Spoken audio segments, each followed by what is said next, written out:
Good morning, good afternoon, good evening. This is Alan Burgos from the hashtag Walk with Lan channel. Welcome and welcome back to our channel. Guys, if you are not yet subscribed to our channel, please do it so now so that you can be a part of this growing family. Imagine we are now 8,333.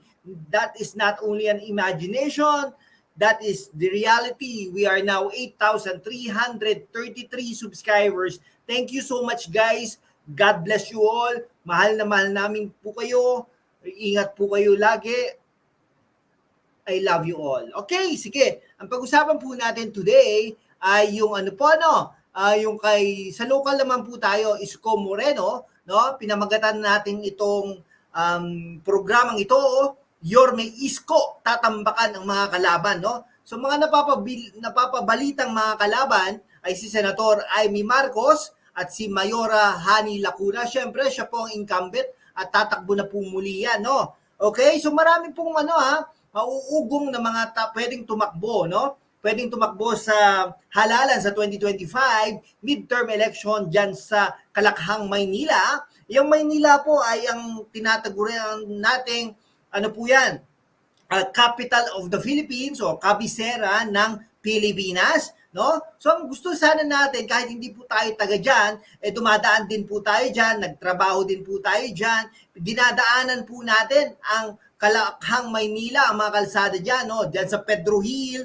sa Taft Avenue, dyan sa Intramuros, okay, dyan sa Arroceros, lahat po yan, no? Dyan sa Malate, dyan sa Robinsons, grabe, Pedro Hill, sa Taft Avenue, dyan sa malapit dyan sa EDSA, no? Yung mga ganyan, no? Sa Malate, sa Sampaloc, sa Welcome, marami pa pong iba, no? Diyan sa PUP, no? Halos FEU, diyan sa University Belt.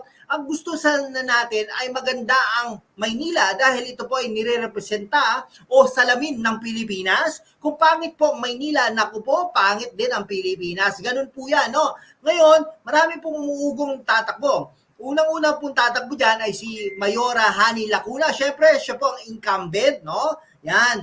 Okay, ang pangalawa dyan, si Yul Servo, no?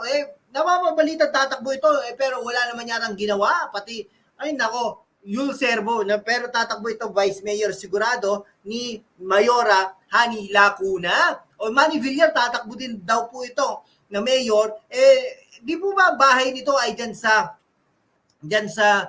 Las Piñas? Pero napapabalitang pwedeng tumakbo itong mayor dahil ang ancestral house daw po nila ay dyan sa Tondo, Maynila. Ni Nadia Angpin, no? Angpin, no? Natatanda natin na disqualify yung Harry Angpin, yung asawa niya, no?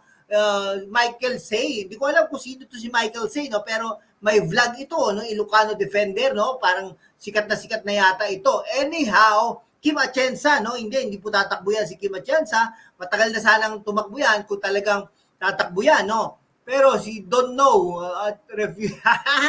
pero ito po nakakagulat, no?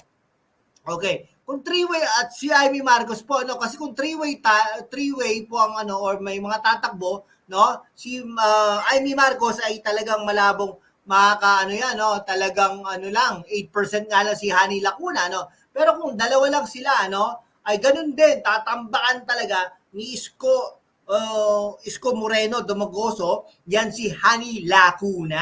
Okay, bakit kaya? Ito ay ayon sa ating surveyor or ating polls, no? Yung Okta Research Survey, no? Grabe. Sakaling matuloy, no?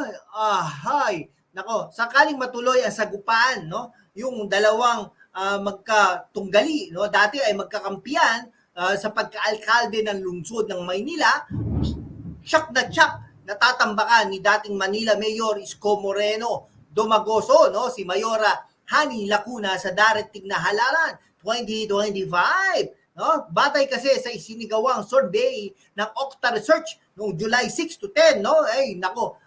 Kamakailan lang 'yon, no? Papalo ng 86% ang boto ni Yorme Isko, samantalang tambak ng 8% naman ang boto ni Mayora Hani kung sakaling ganapin ang halalan sa Maynila. Kaya kung ako kay Mayora Hani Lacuna, upang hindi naman siya mapahiya ay tumakbo na lang siyang congresswoman ng isang distrito at ipaubaya na ang Maynila kay Yorme Isko Moreno. Yan.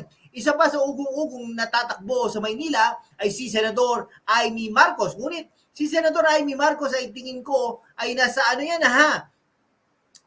Tawag dito, butante yan ng Ilocos Norte. Hindi ko po alam kung lumipat na yan dyan sa Maynila. Kumbaga, baka tahimik na lumipat at i-transfer ang kanyang pagboto. Pero at least 6 months lang naman, no? Hanggang September, October, November, December, January, February, March, April, May. O pwede. Hindi. Dapat April. April dapat nakatransfer na siya kung sakasakali. Pero hindi, no? Anyhow, sa Octubre pa naman, malalaman ang mga pinal na mga kandidato ng Maynila. Pero kung ako kay Senador Amy Marcos, nako, hanggang Ilocos Norte ka na lang, Senador Amy Marcos. Ngunit kahit pa pumasok ito at magbalak na tumakbo sa Maynila, ay tatambakan pa rin ni Yorme Isko ang kanyang mga makakalaban, including Senadora Amy Marcos.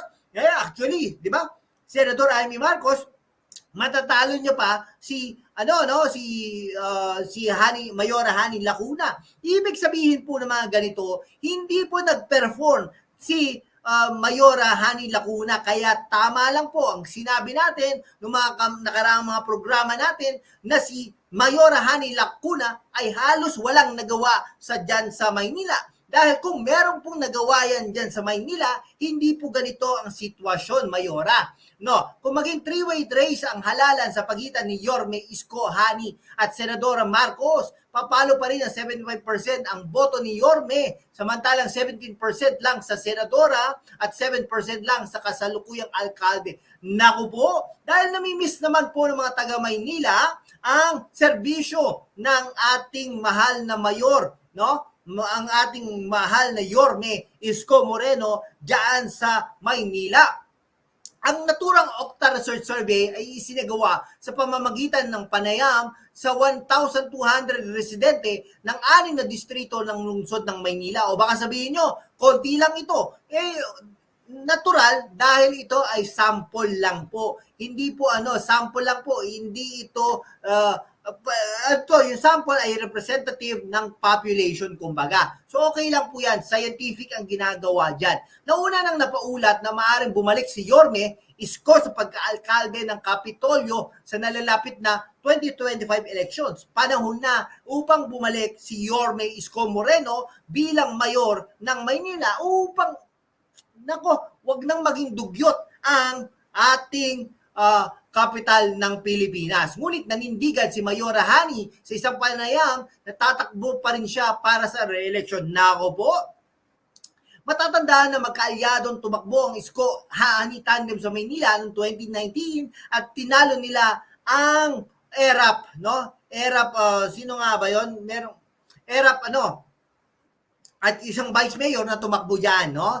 Natalo po nila no, matapos nilang talunin sina dating City Mayor Erap Estrada at kanyang running mate na si Amado Bagaching. Yan, Bagaching, no? Talo talaga. Last time around tumakbo naman si Lopez at Bagaching na Vice Mayor, yung Raymond Bagaching, pero talo pa rin, no? So anyhow, ganun po talaga ang politika at lalabas ang katotohanan kung sino po ang mahal ng taong bayan. Sa tingin po natin, ang mahal ng mga taga Maynila ay si Isko Moreno. Okay, mabuhay kay Yorme. Hanggang dito na lang po mga kaibigan ko. Kung hindi ka pa nakapag-subscribe, mag-subscribe ka naman upang maging naman tayo, we can be able to maintain and sustain this channel. Thank you so much guys.